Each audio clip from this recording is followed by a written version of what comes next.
രസകരമായിരുന്നു വിജയകുമാർ സാറിൻ്റെ ഇൻ്റർവ്യൂ. അദ്ദേഹത്തിൻ്റെ 39 വർഷത്തെ പ്രവാസ ജീവിത അനുഭവങ്ങളെക്കുറിച്ച് പറഞ്ഞപ്പോൾ ശരിക്കും ഈ കാലഘട്ടത്തിൽ എങ്ങനെയാണ് എന്നൊരു ചോദ്യം ബാക്കിയാണ്. പക്ഷെ അതിനുള്ള ഉത്തരവുമായി വിജയകുമാർ സാർ പറഞ്ഞതുപോലെ തന്നെ എൻ്റെ എല്ലാ വിജയത്തിൻ്റെയും പ്രധാന കാരണം എൻ്റെ മക്കളാണ്. ഇന്നത്തെ തലമുറയിൽ അവർ എങ്ങനെയാണ് ബിസിനസ്സിനെ നോക്കിക്കാണുന്നത്. വിജയകുമാർ സാർ പറഞ്ഞ പോലെ എല്ലാ വിജയത്തിൻ്റെയും പ്രധാന കാരണം എൻ്റെ മക്കളാണ്. അവർ രണ്ടുപേരുമാണെന്ന് ഞങ്ങളുടെ അതിഥികൾ. ഒന്ന് മിസ്റ്റർ അമൽ വിജയകുമാർ, മറ്റേത് ബിമൽ വിജയകുമാർ.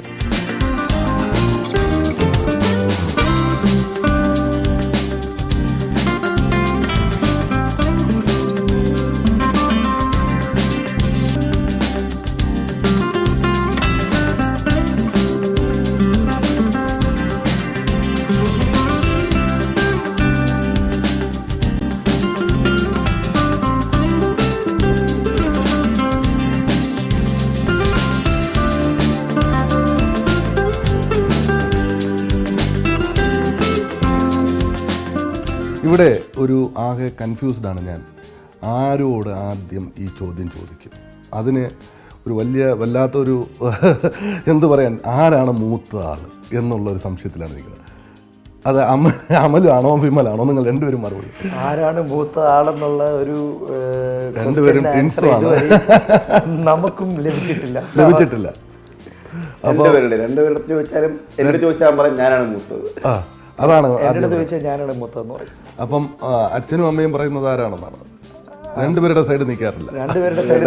പക്ഷെ നമ്മൾ അതിനെ കുറിച്ച് കൂടുതൽ ചിന്തിച്ചിട്ട് പോകാറുണ്ട്. ആകെപ്പാടെ ഉള്ള ഒരു തമ്മിലടി എന്ന് പറഞ്ഞാൽ ഈ കാര്യം മാത്രമേ ഉള്ളൂ. തമ്മിലടി കൊച്ചിലെ ഉണ്ടായിരുന്നു, നല്ലോണം തമ്മിലടിക്ക് വരുന്നു. പക്ഷേ ഇപ്പം അതിനുശേഷം വലിയ പ്രശ്നങ്ങളൊന്നും ഇല്ലാതെ ഇപ്പം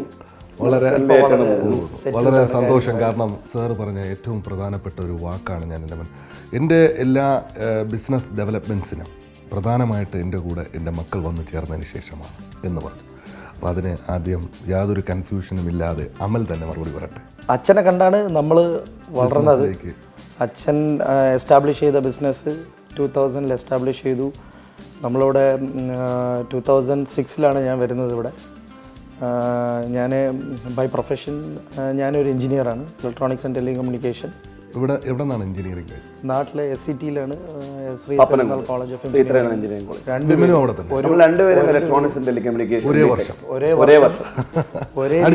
ഒരേ ക്ലാസ്സിൽ. അപ്പോൾ രണ്ടുപേരും 2005 നമ്മൾ പാസ് ഔട്ട് ആയി. രണ്ടുപേർക്കും ഒരു ജോലി കയ്യിലുണ്ടായിരുന്നു. പാസ് ഔട്ട് ആയതുകൊണ്ട് ക്യാമ്പസ് വഴി തന്നെ നമുക്ക് രണ്ടുപേർക്കും പ്ലേസ്മെന്റ് ആയി. അങ്ങനെയാണ്. അമലെ നെസ്റ്റിലും ഞാൻ ഐഫ്ലെക്സ് സൊല്യൂഷൻ ബാംഗ്ലൂരിലോട്ടും. ജനിച്ചതൊക്കെ അബുദാബിയിലാണ്? അല്ല, നാട്ടിൽ തന്നെയാണ്. പിന്നെ 5ാം ക്ലാസ് തൊട്ട് 10ാം ക്ലാസ് വരെ ഇവിടെ അബുദാബി മോഡൽ സ്കൂളിൽ പഠിച്ചു. മോഡൽ സ്കൂളിൽ പഠിച്ചു. അത് കഴിഞ്ഞിട്ട് അവിടെ നിന്ന് ഇവാനിയസ് ഡിഗ്രി ഒരേ ക്ലാസ്സിൽ ഒരുമിച്ച് തന്നെയാണ്. അവർ പിരിഞ്ഞ് നിൽക്കുക എന്ന് പറഞ്ഞാൽ ഭയങ്കര വിഷമമാണ്. ഇപ്പം വളരെ വിഷമമാണ്. പണ്ടൊക്കെ ആണെങ്കിൽ അടിയും പിടിയുമായിട്ട് കുറെ കാര്യം പഠിച്ചിരുന്ന സമയത്തൊക്കെ പിരിഞ്ഞ് നിൽക്കാൻ ഭയങ്കര അടിയൊക്കെ ആയിരുന്നു. പിന്നെ അതിനുശേഷം ജോലി കിട്ടിയ ബാംഗ്ലൂരിലോട്ട് പോയി. ഞാൻ ബാംഗ്ലൂരിലും പോയി. പിരിഞ്ഞപ്പോഴാണ് അതിന്റെ ഒരു വിഷമം. എത്ര വർഷം ബാംഗ്ലൂർ ഉണ്ടായിരുന്നു? 2 വർഷം ഉണ്ടായിരുന്നു ബാംഗ്ലൂരിൽ. അവിടെ നിന്ന് പിന്നെ ഇങ്ങോട്ടേക്കാണ് വരുന്നത് അല്ലേ? അവിടെ നിന്ന് തിരിച്ച് അബുദാബിയിലോട്ടാണ് വരുന്നത്. നെസ്റ്റില് ഞാൻ ആദ്യം നമ്മൾ ട്രിവാൻഡ്രത്തിൽ നെസ്റ്റിൽ ജോയിൻ ചെയ്തു. ഒരു വർഷവും 3 മാസം 4 മാസം നെക്സ്റ്റുമായിട്ട് നമ്മളെ എൻജിനീയറിങ് കരിയർ സ്റ്റാർട്ട് ചെയ്തത് അവിടെയാണ്. അവിടെ ഒരു പ്രൊഫഷണൽ ലൈഫ് എന്താണെന്ന് അറിയുന്നത് നെസ്റ്റിലൂടെയാണ്. ഇവിടെ വന്നു 2006 ഏകദേശം 2006 പകുതിയോടെ ഇവിടെ എത്തി. ആദ്യമൊക്കെ എനിക്ക് ജോലി ചെയ്യണമെന്ന് താല്പര്യം ഉണ്ടായിരുന്നു. അപ്പോൾ അച്ഛൻ പറഞ്ഞു വേണ്ട, ജോലി ചെയ്യണ്ട, നീ ഈ കമ്പനി നോക്കി നടത്താനുള്ള ഒരു രീതിയിൽ അപ്പോഴവൻ ബാംഗ്ലൂരിൽ ഐഫ്ലെക്സിൽ തന്നെ കണ്ടിന്യൂ ചെയ്യായിരുന്നു. പിന്നെ അത് കഴിഞ്ഞിട്ട് നമ്മളിവിടെ വന്നു. നമ്മൾ നോക്കിയപ്പോൾ ഇപ്പോൾ അച്ഛൻ എന്തായാലും ഒരു സാമ്രാജ്യം പടുത്ത് ഉയർത്തിക്കൊണ്ട് വരികയാണ്. അപ്പോൾ കൂടെ നിൽക്കുക, കാര്യങ്ങൾ ചെയ്യുക എന്നുള്ള ഒരു ലെവലിലോട്ട് മാറിയപ്പോൾ നമ്മൾ പതുക്കെ ഓരോരോ ആശയങ്ങളും പുതിയ നമ്മൾ ആ സമയത്ത് അമൽ മാത്രമേ ഉള്ളൂ. 2006 അമൽ ഇവിടെ ജോയിൻ ചെയ്തു. അത് കഴിഞ്ഞ് ഒരു വർഷം കഴിഞ്ഞിട്ടാണെന്ന് തോന്നുന്നു. ഒരു വർഷം കഴിയുമ്പോൾ ഞാൻ ആ സമയത്ത് അവിടുന്ന് വെറുതെ ഒരു വെക്കേഷൻ എന്ന രീതിയിൽ ഒരു 2 months വളരെ അൺഎക്സ്പെക്റ്റഡ് ആയിട്ട് വിമലിന് ഒരു ഇന്റർവ്യൂ വരെയായിരുന്നു. അങ്ങനെയാണ് ഞാൻ നാഷണൽ ബാങ്ക് ഓഫ് അബുദാബിയിൽ IT ഡിവിഷനിൽ സോഫ്റ്റ്വെയർ ലീഡായിട്ട് കയറി. അവിടെ കയറി 2 വർഷം ജോയിൻ ചെയ്തു. ആ സമയത്ത് അപ്പോഴും അമൽ ബിസിനസ്സിൽ, ഞാൻ ജോലിയിൽ. ജോലിക്ക് പോവായെങ്കിലും ഫുൾ മൈൻഡ് ബിസിനസ് തന്നെ ആയിരുന്നു. പോവും, രാവിലെ ആകുമ്പോൾ പോവും, വൈകുന്നേരം 4 മണിയാകുമ്പോൾ കമ്പനിയിൽ നിന്ന് തിരിച്ച് ബാങ്കിലായിരുന്നു IT ഡിവിഷൻ, അവിടെ തിരിച്ച് വീട്ടിൽ വരുന്നു. തിരിച്ച് 5 മണിയാകുമ്പോൾ ഇവരെ കൂടെ തിരിച്ച് കമ്പനി പോകും. നമ്മളുടെ ഏറ്റവും വലിയ ഇതെന്ന് പറഞ്ഞു കഴിഞ്ഞാൽ we are completely dedicated in business. Dedication. നമ്മുടെ റോൾ മോഡൽ എന്ന് പറയാൻ വേണ്ടി അച്ഛനാണ് നമ്മുടെ റോൾ മോഡൽ.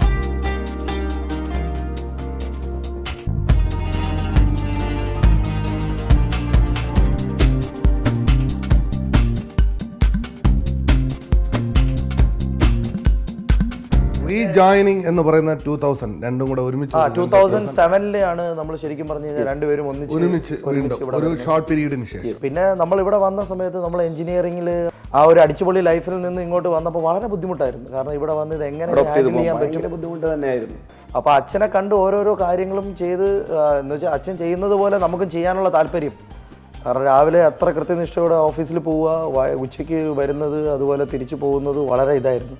അപ്പോൾ അതിനനുസരിച്ച് നമ്മൾ ഓരോ ദിവസവും അങ്ങോട്ട് ചെല്ലുമ്പോൾ പിന്നെ ആ ഒരു ട്രാക്കിലോട്ട് ആവും, ഓട്ടോമാറ്റിക്കലി നമ്മൾ ആ ട്രാക്കിലോട്ട് വീഴും. അന്നത്തെ കാലഘട്ടത്തിൽ ഒരു ടെക്നോളജി പോലും ഡെവലപ്പ് ഇല്ലാത്ത സ്ഥലത്ത് ഇത്രത്തോളം ഡെവലപ്പ് ചെയ്യാൻ അച്ഛൻ എടുത്ത എഫേർട്ട് അവിടെയാണ് ടേണിംഗ് പോയിന്റ്. വലിയൊരു നമുക്ക് തന്നെ അറിയാൻ പറ്റത്തില്ല ഇത് എങ്ങനെയാണ് ഈ റീട്രെഡിങ് എന്നൊരു കൺസെപ്റ്റ് പുള്ളി കൊണ്ടുവന്നത്. നമ്മളിവിടെ വരുന്ന സമയത്താണ് നമ്മൾ ശരിക്കും പറഞ്ഞ ടയറിനെ കുറിച്ച് നമ്മൾ അറിയുന്നതും കാണുന്നതും മനസ്സിലാക്കുന്നതും. എനിക്ക് ടയറിനെ കുറിച്ച് ഒന്നും അറിയില്ലായിരുന്നു.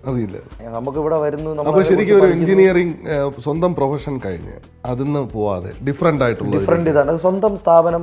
പിന്നെ അത് നല്ല രീതിയിൽ ഉയർത്തിക്കൊണ്ടുവരണം. നമ്മുടെ വിഷൻ വലിയ ഒരു രീതിയിലാണ് നമ്മൾ ആദ്യമേ കണ്ട് തുടങ്ങിയത്. നമ്മൾ നല്ല രീതിയിൽ വലുതാവണമെന്നുള്ളൊരു മാനസികമായിട്ടുള്ള ഒരു എന്താ പറയുക, അതിൻ്റെ ഒരു കോൺഫിഡൻസ് ശരിക്കും പറഞ്ഞാൽ ഇപ്പോഴും മനസ്സിലുണ്ട്. ആ രീതിയിൽ തന്നെയാണ് അത് വളരെ പ്ലാൻഡ് ആയിട്ട് നിങ്ങൾ രണ്ടുപേരും കൂടെ എല്ലാ കാര്യങ്ങളും കംപ്ലീറ്റ് ആയിട്ട് എല്ലാ കാര്യങ്ങളും നമ്മൾ 3 പേരും കൂടെ ഇരുന്ന് ആലോചിക്കുക. പിന്നെ കമ്പൈൻഡ് ആയിട്ടാണ് എല്ലാ കാര്യങ്ങളും ചിന്തിക്കുന്നത്. നമ്മുടെ വേ ഓഫ് തിങ്കിങ് പോലും സെയിം വേവ് ലെങ്തിലായിരുന്നു. നമ്മുടെ വിജയം എന്ന് വെച്ചാൽ നമ്മൾ ഈക്വൽ ആയിട്ട് ചിന്തിക്കുന്നു എന്നുള്ളതാണ്. പക്ഷെ അതില് ഇവിടെ ഏറ്റവും കൂടുതൽ അച്ഛൻ നമുക്കൊരു സ്വാതന്ത്ര്യം തന്നു. ഇവിടെ ഒരു അച്ഛനും മക്കളും എന്നതിനേക്കാൾ ഉപരി ഒരു നല്ലൊരു ഫ്രണ്ട്ലി അറ്റ്മോസ്ഫിയർ. നമ്മൾ രണ്ടുപേരും എന്ത് കാര്യങ്ങൾ ചിന്തിക്കുന്നതും എന്ത് കാര്യം പ്രവർത്തിക്കുന്നതും അച്ഛൻ്റെ കംപ്ലീറ്റ് സോൾ അതോറിറ്റിയിലാണ് നമ്മൾ ചെയ്യുന്നത്. അപ്പോൾ ആ കാര്യങ്ങളിൽ അച്ഛൻ കംപ്ലീറ്റ് ആയിട്ട് നമുക്കൊരു സ്വാതന്ത്ര്യം തന്നിട്ടുണ്ട്. അപ്പോൾ നമ്മൾ എടുക്കുന്ന ഓരോ ഡിസിഷൻസും പ്ലാൻ ചെയ്യുന്ന ഓരോ കാര്യങ്ങളും പുള്ളി അത് മനസ്സിലാക്കിയിട്ട് തന്നെയാണ്. ഇപ്പോൾ ഈ 2008 നേരത്തെ അച്ഛൻ പറഞ്ഞ പോലെ ട്രേഡിങ് തുടങ്ങിയ സമയത്ത് വിമൽ ഐഫ്ലെക്സിൽ വർക്ക് ചെയ്യായിരുന്നു. അപ്പം വളരെ നല്ലൊരു ജോലിയായിരുന്നു എനിക്കുണ്ടായിരുന്നത്. നല്ല സാലറി, നല്ല ഇത് ലൈഫ്. അപ്പോൾ എൻ്റെ മാരേജ് കഴിഞ്ഞിട്ടേ ഉള്ളൂ. ഒരു പെട്ടെന്നൊരു ക്വിക്കായിട്ടുള്ള ഡിസിഷൻ, ട്രേഡിങ് സ്റ്റാർട്ട് ചെയ്യാൻ പോവുകയാണ്. ഇനി നീയും കൂടെ ബിസിനസ്സിലോട്ട് വരണം. ആ സമയത്ത് യഥാർത്ഥത്തിൽ ഒരു പെട്ടെന്നൊരു ഡിസിഷൻ എടുക്കുകയായിരുന്നു, അതോ റീതിങ്ക് ചെയ്തു? റീതിങ്ക് ചെയ്തില്ല, ആക്ച്വലി ഇല്ല. We took A risk. We took a very big risk. At that time, ഇവിടെ റിസഷൻ സ്റ്റാർട്ട് ചെയ്ത സമയമായിരുന്നു 2008. 2008 എന്ന് പറഞ്ഞാൽ നമ്മൾ നല്ല ബൂമിംഗ് ടൈമായിരുന്നു. 2005, 2004 തൊട്ട് 2008 വരെ നമ്മൾ ട്രേഡിംഗ് സ്റ്റാർട്ട് ചെയ്ത സമയത്താണ് ഇവിടെ ഭയങ്കരമായി റിസഷൻ സ്റ്റാർട്ട് ചെയ്തത്. ആ സമയത്ത് ഞാൻ എൻ്റെ ജോലിയും രാജിവെച്ചു, ഇതിലോട്ട് കയറുകയും ചെയ്തു. അപ്പോൾ ഇറ്റ്സ് എ ബിഗ്, ഒരു ഭയങ്കര റിസ്ക് തന്നെ പറയാൻ പറ്റും എങ്ങനെ ആയി വരും എന്നുള്ളത്. ബട്ട് സ്റ്റിൽ നമ്മൾ ആ ഒരു സിറ്റുവേഷനിലോട് കോപ്പപ്പ് ചെയ്ത് പോവുകയും ചെയ്തു. 11 കമ്പനീസ് ടോട്ടലായിട്ടുണ്ട്. എല്ലാം ഡൈവേഴ്സിഫൈഡ് ആണ്. We are not sticking to one line. ഇപ്പോൾ ടയർ തന്നെ വേണം, ടയർ ഇട്ടണി ഫാക്ടറി തന്നെ വീണ്ടും സ്റ്റാർട്ട് ചെയ്താൽ മതിയായിരുന്നല്ലോ. നമ്മൾ ടയർ ഫാക്ടറി സ്റ്റാർട്ട് ചെയ്തു. അതിൽ നിന്ന് പിന്നെ ട്രാൻസ്പോർട്ടിംഗ് ഡിവിഷനിലോട്ട് വന്നു. ട്രാൻസ്പോർട്ടിംഗ് ഡിവിഷനിലോട്ട് വന്നപ്പോഴേക്കും അതിൽ നേരെ ബിൽഡിംഗ് മെറ്റീരിയൽ എന്നൊരു കൺസെപ്റ്റ് വന്നു. ബിൽഡിംഗ് മെറ്റീരിയൽ കൺസെപ്റ്റ് വന്നതിന് ശേഷം വീണ്ടും റീമാനുഫാക്ചറിംഗ് എന്നൊരു കൺസെപ്റ്റ് ടയറിൽ വന്നു. പിന്നെ അത് റീമാനുഫാക്ചറിങ് ചെയ്തുകൊണ്ടപ്പോൾ തന്നെ ടയർ ട്രേഡിംഗ്, ന്യൂ ടയർസിന്റെ ഇമ്പോർട്ട് അത് സ്റ്റാർട്ട് ചെയ്യണമെന്ന് വിചാരിച്ചു. പിന്നെ ജാപ്പനീസ്, കൊറിയൻ, തായ്ലൻഡ്, ചൈനീസ് അങ്ങനെയുള്ള എല്ലാ ടയേഴ്സിൻ്റെയും ഡിസ്ട്രിബ്യൂഷനും ഏജൻസിയൊക്കെ എടുക്കണമെന്നുള്ള ഒരു ആഗ്രഹവും പിന്നെ ബന്ധങ്ങൾ. പിന്നെ നമ്മളുടെ അർബാബ് എന്ന് പറയുന്ന സെയ്ദ് യൂസഫ് ഇബ്രാഹിം അൽസാബി ഭയങ്കര സപ്പോർട്ടാണ് എല്ലാ കാര്യങ്ങളിലും. ഈ നമ്മളുടെ ഒരു എന്താ പറയുക, നമ്മളുടെ അച്ഛനെ പോലെ കൂടെ നിന്ന് നമ്മളുടെ കൂടെ എല്ലാം ഏതൊരു ആവശ്യത്തിന് വിളിച്ചാൽ ഏത് പാതിരാത്രിയായാലും നമ്മളെ കൂടെ എത്തുന്ന ഒരു വ്യക്തിയാണ് ആള്. പിന്നെ അതുപോലെ നമ്മുടെ കമ്പനികളുടെ എല്ലാ പേരും സെയ്ദ് അൽ സാബിയാണ് ഒരു നല്ല നമ്മുടെ വിജയ ചിഹ്നം എന്ന് പറയുന്നത് സെയ്ദ് അൽ പേരിലാണ്. അതുകൊണ്ട് എൻ്റെ നമ്മളിവിടെ വന്നപ്പോൾ സെയ്ദ് അൽ സാബി ടയർ ഫാക്ടറി എന്നുള്ള ഒരു കമ്പനിയാണ് നമുക്കിവിടെ ഉണ്ടായിരുന്നത്. അപ്പോൾ ആ സമയത്ത് നമ്മൾ ഓരോ സ്ഥാപനങ്ങൾ തുടങ്ങുമ്പോഴും അച്ഛനോട് ചോദിക്കും, അച്ഛാ ഇതിൻ്റെ പേര്? അച്ഛൻ പറയും സെയ്ദ് അൽ സാബി. അത് മതി. വേറെ വേറെ പേരിന് വേണ്ടി നമ്മൾ ഒരിക്കലും ഓടുന്നില്ല. കാരണം ഒരു ബ്രാൻഡഡ് ആയത്. അത് ബ്രാൻഡ്.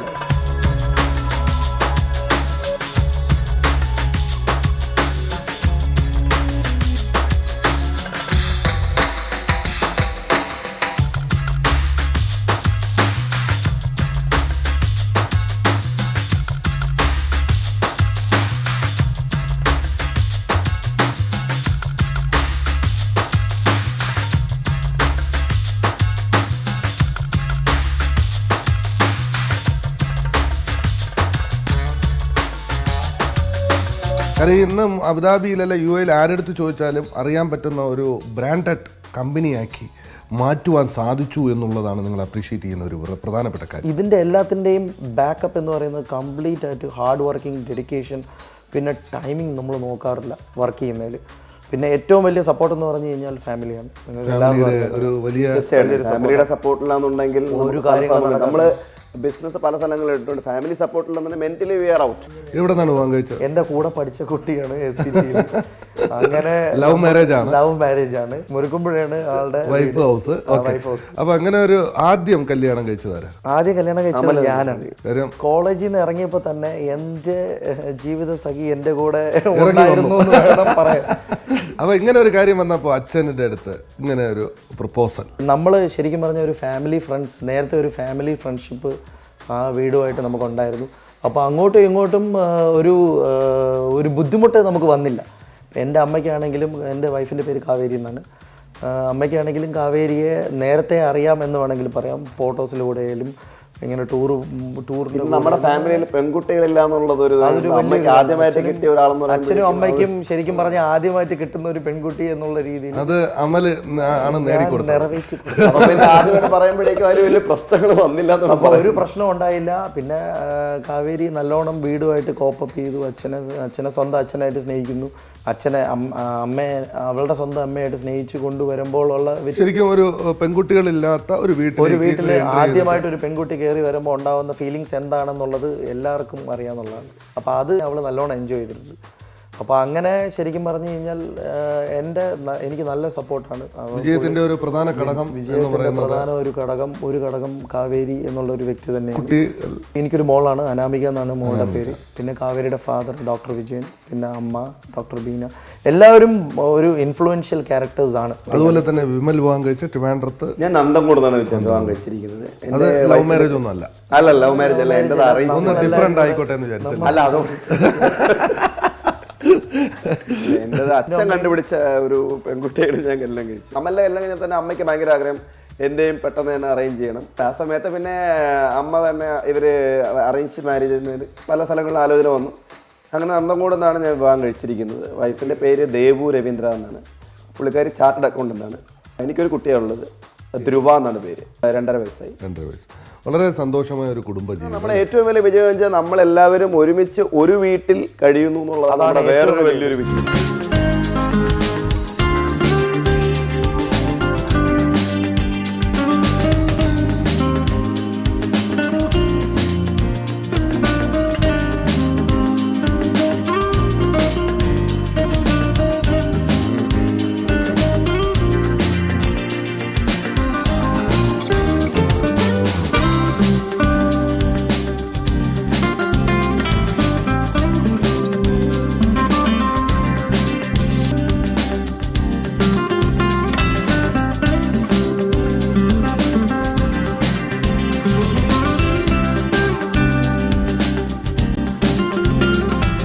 അതുപോലെ തന്നെ ഇവരുടെ എല്ലാം വീട്ടുകാരും നമ്മളെ നല്ലോണം സപ്പോർട്ട് ചെയ്യുന്നു. ദേവുവിൻ്റെ തന്നെ അച്ഛനായാലും അമ്മയായാലും. പുള്ളിക്കാരൻ ദേവുവിൻ്റെ അച്ഛൻ്റെ പേര് രവീന്ദ്ര എന്നാണ്. പുള്ളി ചീഫ് എഞ്ചിനീയറാണ് ഇറിഗേഷൻ ഡിപ്പാർട്ട്മെൻറ്റിൽ. അമ്മയുടെ പേര് ജയശ്രീ എന്നാണ്.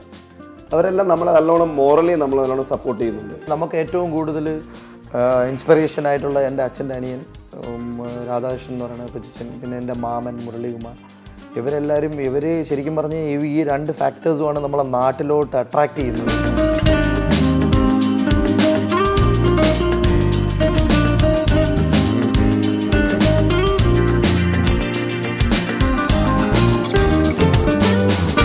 ഇനി നമ്മൾ ബിസിനസ്സിലേക്ക് പോവുകയാണെങ്കിൽ ടയർ എന്ന ഫാക്ടറിയിലേക്ക്, കാരണം ഇന്ന് ഒരുപാട് ഡെവലപ്മെൻറ്റ്സ്, കാരണം ഇന്നത്തെ ടെക്നോളജി മാക്സിമം യൂസ് ചെയ്തുകൊണ്ട് മിഷനറികളായിരുന്നാലും എന്തൊക്കെ നമ്മൾ ഭയങ്കര വളരെ ചെറിയ ലെവലിൽ തുടങ്ങിയ ആൾക്കാരാണ്. 500 ടയറും 300 ടയറും മാസം ചെയ്തുകൊണ്ടിരുന്നിട്ട് ഇപ്പോൾ അത് 2500 ടയർ വരെ നമ്മളാക്കി റീട്രഡിങ്. ഈ ഒരു റീട്രഡിങ് 2500 ടയർ ആക്കിയപ്പോൾ ഇതിൻ്റെ അടുത്ത ഒരു ടെക്നോളജി എങ്ങനെ കൊണ്ടുവരാം എന്നുള്ളത് നമ്മൾ ചിന്തിച്ചു. റീട്രഡിങ്ങിൽ നിന്ന് മാറിപ്പോകാനും വയ്യ, എന്നാൽ റീട്രഡിങ്ങിൻ്റെ ഒരു നെക്സ്റ്റ് ലെവൽ എന്നുള്ള രീതിയിൽ നമ്മൾ ചിന്തിച്ചു. അപ്പോൾ ചിന്തിച്ച് അങ്ങനെ ഒരു ആശയം കൊണ്ടുവന്നതാണ് ഈ റീമാനുഫാക്ചറിങ് എന്നുള്ള ഒരു ടെക്നോളജി. UAE ഇപ്പോൾ ശരിക്കും പറഞ്ഞു കഴിഞ്ഞാൽ നമുക്ക് അഭിമാനത്തോട് പറയാം, നമ്മൾ നമ്പർ 1 ആണ് റീമാനുഫാക്ചറിങ്ങിലായാലും റീട്രഡിങ്ങിലായാലും. അപ്പോൾ അത് ക്വാണ്ടിറ്റി വൈസ് ആയാലും ക്വാളിറ്റി വൈസ് ആയാലും നെക്സ്റ്റ് സ്റ്റെപ്പ് അതൊരു എന്താ പറയുക, ഇപ്പോൾ റീട്രഡ് ചെയ്യുന്ന ടയേഴ്സ് ആര് കണ്ടാലും പെട്ടെന്ന് റീട്രഡിങ് ആണെന്ന് പറയുന്നതാണ്. ഇപ്പോൾ റീമാനുഫാക്ചറിങ് ടയേഴ്സ് എന്ന് പറഞ്ഞു കഴിഞ്ഞ് കഴിഞ്ഞാൽ ഒരു TBR ടയർസ്, അതായത് ട്രക്ക് ടയേഴ്സിനെ എടുത്ത് പഴയ ടയറിനെ എക്സാക്ട് റിപ്ലിക്ക പുതിയ ടയറാക്കി മാറ്റുക എന്നുള്ളൊരു ടെക്നോളജിയാണ്.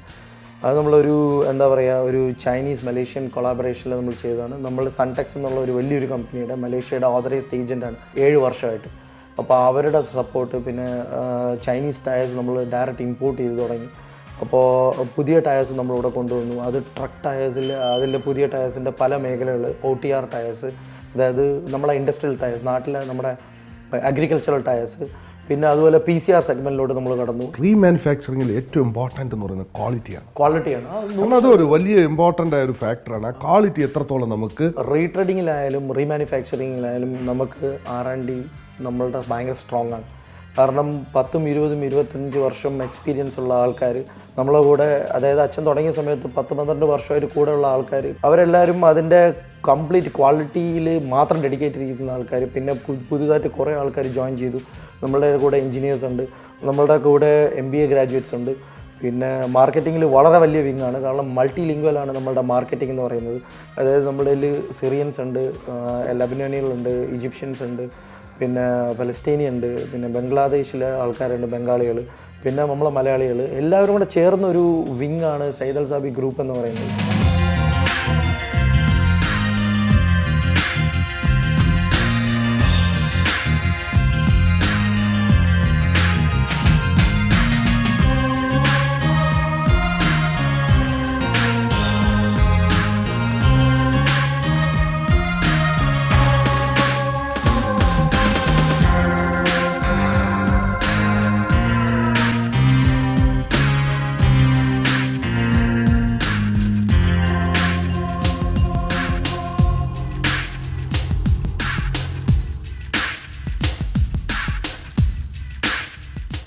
ലൈഫ് നമ്മൾ എത്രയാണ്? പുതിയ ടയേഴ്സ് ഒരു ട്രക്കിലിട്ട് കഴിഞ്ഞ് കഴിഞ്ഞാൽ എങ്ങനെ ഓടുന്നു, അതിൻ്റെ ഒരു 90% ലൈഫ് നമുക്ക് കിട്ടും. Sure we are giving the same warranty as that of new tyres. New tyre Bridgestone, Michelin, Firestone തരുന്നത് 6 മാസം 1 ഇയർ വാറണ്ടി ആണെങ്കിൽ നമ്മളും 6 മാസം 1 ഇയർ വാറണ്ടി നമ്മളും കൊടുക്കുന്നുണ്ട്. നമുക്ക് കറക്റ്റായിട്ട് നമുക്ക് കേസിങ്ങും അതിൻ്റെ കാര്യങ്ങളെല്ലാം നമ്മൾ കറക്റ്റായിട്ട് അവൈലബിൾ ആണ്. പിന്നെ ഇപ്പോൾ നമ്മൾ ഇമ്പോർട്ട് ചെയ്ത് നമ്മൾ ഈ ചൈനീസ് ടയർസ് കൂടുതലായിട്ട് ഇപ്പോൾ മാർക്കറ്റിൽ റൂൾ ചെയ്യുന്ന ചൈനീസ് ടയറാണ്. അപ്പോൾ ആ ചൈനീസ് ടയർ ഇപ്പോൾ നമ്മളുടെ ബ്രാൻഡിൽ നമുക്കിനി കൊണ്ടുവരണം. നമ്മൾ അതിൻ്റെ ഒരു ഡിസ്കഷനിലാണ്. ഞാനും ഇപ്പോൾ അച്ഛനും വിമലുമായിട്ട് കുറേ നാൾ കൊണ്ട് അതിൻ്റെ ഒരു ഡിസ്കഷൻ, സ്വന്തമായിട്ട് നമ്മളൊരു ബ്രാൻഡ് ഉണ്ടാക്കി OEM ഡയറക്റ്റ് ഇവിടെ കൊണ്ടുവന്ന് അത് മാർക്കറ്റ് ചെയ്യണം. അത് PCR-ലായാലും ശരി, TBR-ലായാലും within a short span of time നമ്മളത് ചെയ്തിരിക്കും. പിന്നെ ഒരു ഫിറ്റ്മെൻറ്റ് സെൻറ്റർ എന്നുള്ള ഒരു ആശയം, നമ്മളുടെ ഇവിടുത്തെ പാസഞ്ചർ കാർസിന് വേണ്ടിയിട്ട് കംപ്ലീറ്റ് റേഞ്ച് ഓഫ് ടയർസ് നമ്മളിവിടെ പ്രൊവൈഡ് ചെയ്യുന്നുണ്ട്. ചെറിയ വണ്ടി മുതൽ ഹമ്മർ എന്നുള്ള വലിയ വണ്ടികൾക്ക് ഉള്ള ടയേഴ്സ് നമ്മളിവിടെ കൊണ്ടുവരുന്നുണ്ട്. അത് നമുക്കിവിടെ ഒരു ഫിറ്റ്മെൻറ്റ് സെൻറ്റർ ഉണ്ട് 37. അത് നമ്മൾ wheel balancing, wheel alignment, oil change എല്ലാ രീതിയിലും അത് ചെയ്യുന്നുണ്ട്. അതിൻ്റെ ഇനി അടുത്ത എക്സ്പാൻഷൻ പ്രോഗ്രാംസാണ് ഇനിയിപ്പോൾ അടുത്ത പ്രോജക്ട്സ് നമുക്ക് 2014 അതായത് 2006 നമ്മൾ വന്ന് സ്റ്റാർട്ട് ചെയ്തതിന് അവിടെ നിന്ന് ഇങ്ങോട്ട് എക്സ്പാൻഷന് വേണ്ടി മാത്രമാണ് നമ്മൾ ചിന്തിക്കുന്നത്.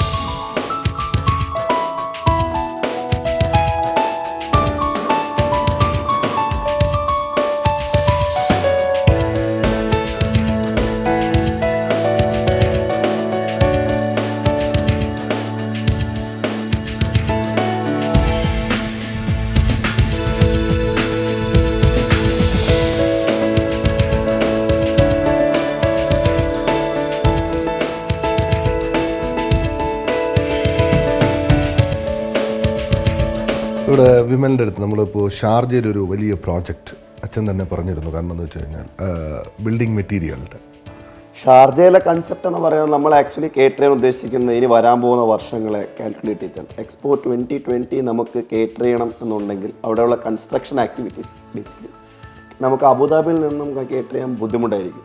കാരണം പല ലൈസൻസിങ്ങിൻ്റെ കാര്യങ്ങൾ അവർ കൂടുതൽ ദുബായ് ലൈസൻസ് ഉള്ള കമ്പനികൾ അല്ലെങ്കിൽ ഷാർജ നോർത്തേൺ എമിറേറ്റ്സ് അതുപോലെ ട്രാൻസ്പോർട്ടേഷൻ ഭയങ്കര ഡിഫിക്കൽട്ടായിരിക്കും.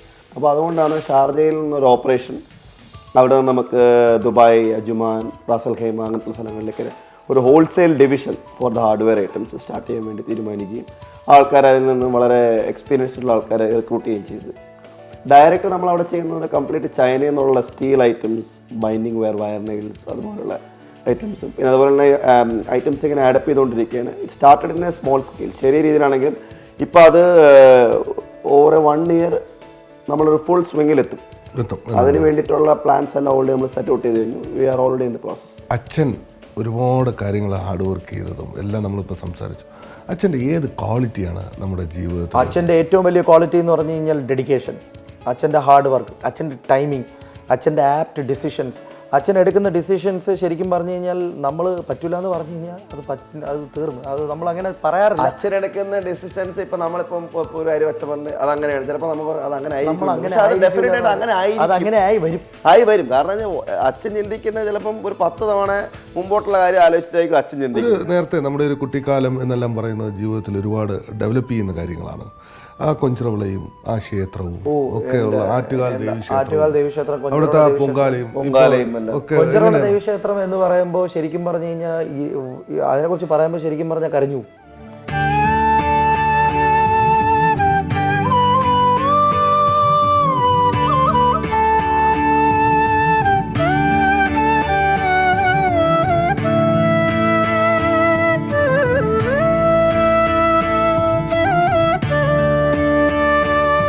നമ്മുടെ എല്ലാ വിജയത്തിനും ഉള്ള ഒരു നമ്മുടെ കൊഞ്ചിറവിള ദേവി. അച്ഛൻ പറഞ്ഞ പോലെ തന്നെ രാവിലെ എണീക്കുമ്പോഴേക്കും ആ ദേവിയുടെ ഇത് വിചാരിച്ച് തന്നെയാണ് രാവിലെ ഇറങ്ങുന്നത് തന്നെ. ആ ഒരു ബ്ലെസ്സിങ് കാരണമാണ് നമുക്ക് ഇത്രയെങ്കിലും എത്താൻ കാരണം ആ ഒരു അമ്മച്ചിയുടെ ഇത് തന്നെയാണ്, സാന്നിധ്യം തന്നെയാണ്. നമ്മളെല്ലാവരും ഇത് വീട്ടിലുള്ള എന്തൊരു പ്രശ്നം വന്നാലും നമ്മൾ മനസ്സോന്ന് വിചാരിച്ച് നമുക്ക് ആ വാതിൽ തുറന്നു തരികയും നമുക്ക് ആ പ്രശ്നം സോൾവ് ചെയ്യാൻ നമ്മൾ ഒരുപാട് സഹായിക്കുന്നുണ്ട്, ഇപ്പോഴും സഹായിക്കുന്നു. നമ്മൾ എല്ലാ വിജയത്തിനും എല്ലാം കാരണം അമ്മച്ചി തന്നെ അനുഗ്രഹമാണ്. തീർച്ചയായിട്ടും തന്നെ. 7ാം ഉത്സവത്തിന് സൈദ് അൽസാബിയാണ്, അൽസാബി ഗ്രൂപ്പ്. നമ്മളെ കഴിയുന്നുള്ള എല്ലാ കാര്യങ്ങളും നമ്മൾ ദേവിക്ക് വേണ്ടി ചെയ്യാറുണ്ട്. വളരെ സന്തോഷം. തിരക്കേറിയ ഈ സമയത്ത് ഞങ്ങൾക്ക് വേണ്ടി ഇങ്ങനെ ഒരു സമയം, വളരെ രസകരമായ ഒരു ഇന്റർവ്യൂ, അതാണ് ഞാൻ ഏറ്റവും കൂടുതൽ കാരണം ഇങ്ങനെ ഒരു അവസരം. കാരണം ഒരുപാട് കാര്യങ്ങൾ നമുക്ക് പറഞ്ഞു. ഇന്നത്തെ ചെറുപ്പക്കാർക്ക് ആവശ്യമായ ഒരുപാട് മെസ്സേജുകളാണ് അമലിൻ്റെ നിന്നും വിമലിൻ്റെ നിന്നും ഞങ്ങളുടെ പ്രേക്ഷകർക്ക് കിട്ടിയത്. അതിന് ഒരുപാട് thank you very much. Thank you.